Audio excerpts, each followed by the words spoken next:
Ayan, pagkain na mahirap. Ayan. Ulo ng isda. Lagyan ng malunggay. Ito, tuyo.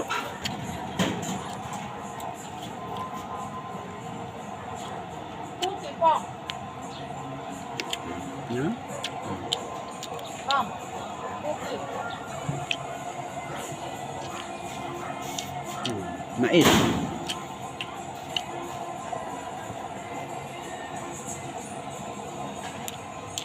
Ulid. Yung pagkain naman mahirap.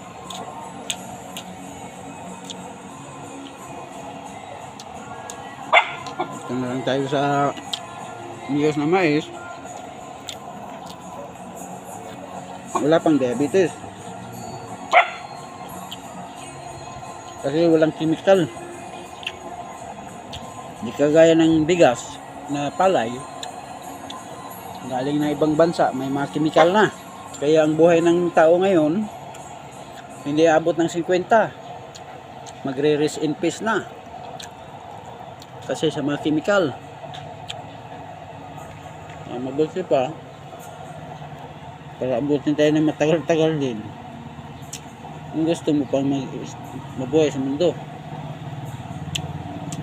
Kain ka ng mais.